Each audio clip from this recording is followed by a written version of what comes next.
puno ng all the answers. Isilipin natin ang mata ng buhawi. Ano ang science sa kapangyarihan ng hangin? Ma-recharge sa info tungkol sa battery. Tingnan ang sikreto ng ating mga mata. Alamin ang mga dahilan ng deja vu. Context sa'yo, Mom. Potency Forte. Siga ng siga ang depensa laban sa sakit. Champions are not born. They are raised. Ang pagiging champion, hindi lang nadadaan sa swerte. Hindi lang sa gamit. Hindi lang sa dugo. Ang pagiging champion ay nasa tamang pagpapalaki, nasa tamang habit, like having a healthy breakfast with Milo every morning. Para may energy to train every day. Para champion, on and off the court.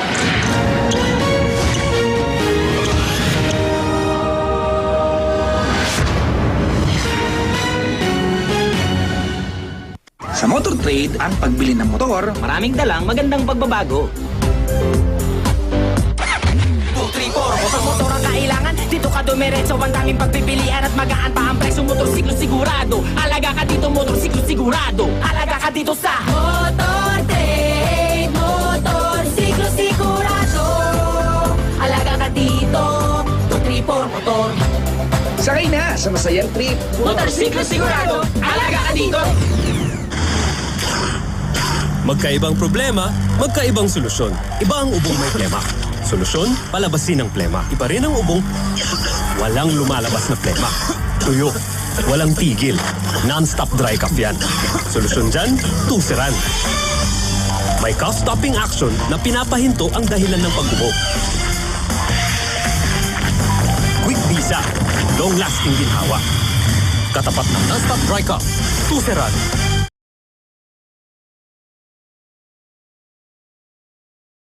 Ang tornadoes o twisters ay mga funnel ng hangin na mabilis umiikot kasabay ng bagyo.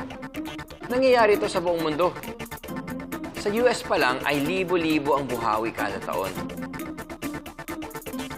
Ang biggest tornadoes ay mula sa supercells o giant thunderstorms na may umiikot na hangin sa loob.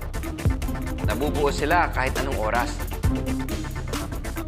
Pero madalas ay hapon, kung kailan pinakamataas ang temperature. Nabubuo ang buhawi kapag ang warm, humid air ay tumama sa cold, dry air. Kapag tumaas ang warm air sa cold air, nagkakaroon ng updraft.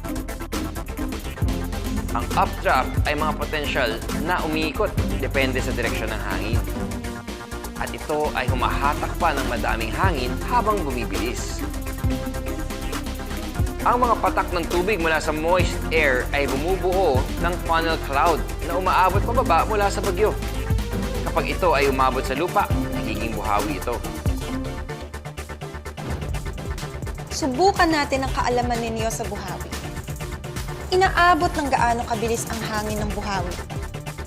A. 50 mph, B. 150 mph, or C. 250 mph? Ang sagot ay C. Umaabot ng 250 miles per hour ang bilis ng hangin ng buhawi. Tumatagal mula 3 segundo hanggang 3 oras. Ito ang dahilan kung bakit labis na nakakapinsala to.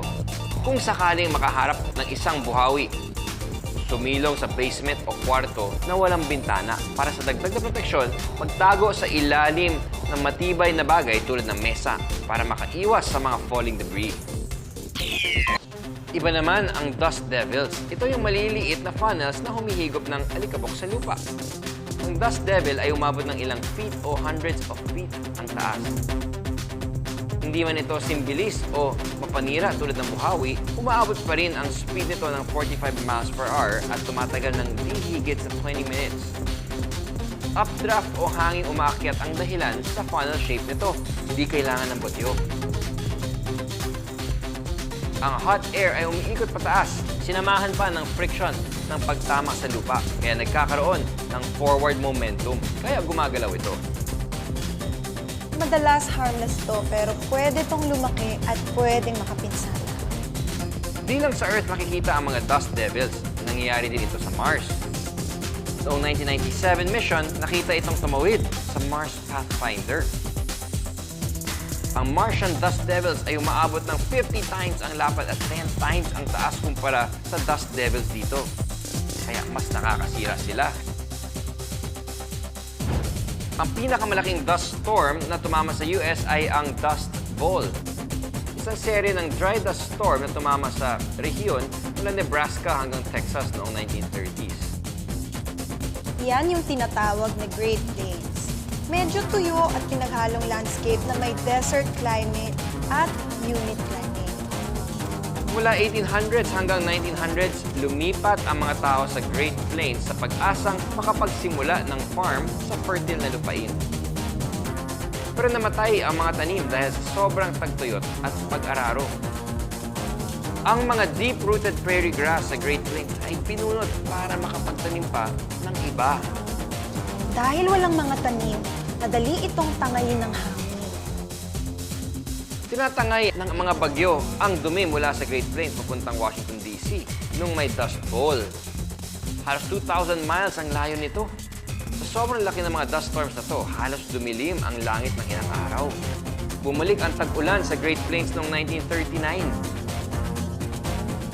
Pero maraming magsasaka ang lumipat sa Wild West para maghanap ng trabaho. Halos 2.5 million people ang nag-migrate mula sa Texas, Oklahoma, New Mexico, Nebraska, and Kansas. Ang dami nila. Ngayon ay protektado na ang Great Plains para maiwasan ang soil erosion. Para hindi na maulit ang Dust Bowl. Alam nyo ba kung anong tawag sa mga higanteng electric fan na dahan-dahan umiikot sa kalye? Wind turbines. Umiikot. Parang ventilador. Pero baliktad ang purpose niya. Imbis na paikutin ng kuryente, umiikot ito para makagawa ng kuryente. Pinapaikot ng hangin ang mga blades ng turbines na nagbibigay ng power sa generator para magkukuryente. Karaniwang may 3 blade ang mga turbines. Mukhang maliit sa malayo, pero ang blades nito ay singhaba ng truck o sinlaki ng building. Maabot mula 66 hanggang 262 feet ang haba nito. May ilang modelo na higit pa sa 600 feet ang taas. Kilalang paraan ang wind power para makagawa ng kuryente dahil libre ang hangin at hindi nagpo-pollute. Isang renewable source of energy na environmentally friendly. Natutuhan na natin na pwedeng gamitin ang wind energy, pero paano naman makakagawa ng energy mula sa chemical reaction tulad ng sa battery? Nagtatago at nagko-convert ito ng chemical energy to electrical energy. Para mas maintindihan natin, alamin muna natin ang parts ng battery. May 3 main pieces ito, ang anode, cathode, and the electrolyte. Isang chemical reaction ang dahilan kung bakit may excess electrons ang anode. Ang electrical difference sa pagitan ng anode at cathode ay nakikita sa plus at minus sign sa battery. Pinipigilan ng electrolyte ang sobrang electrons na umabot sa cathode ng battery. Kapag ang battery ay kinabit sa metal conductor, ang electrons ay dumadaloy sa conductor papunta sa anode. Yung current ang nagbibigay ng power sa machine. Pero eventually, hihinto sa paggawa ng electrons at energy ang battery.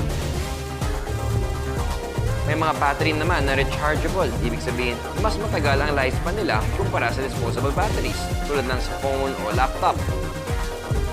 Hassle pa naman kung malobat ka o maubos ang power ng battery. Kaya dapat laging mag-recharge. It's trivia time, Ano ang tawag sa makulay na parte ng mata? A. Cornea, B. Iris, or C. Retina? B. Iris. May 6 main colors ito. Brown, amber, hazel, green, blue, at gray. Pero karamihan ay may ibang shades under ng mga kulay na to. Ang cornea, ang clear dome na nakatakip sa iris. At sa ilalim ng iris ay ang lens. Nasa likod ng mata, ang retina.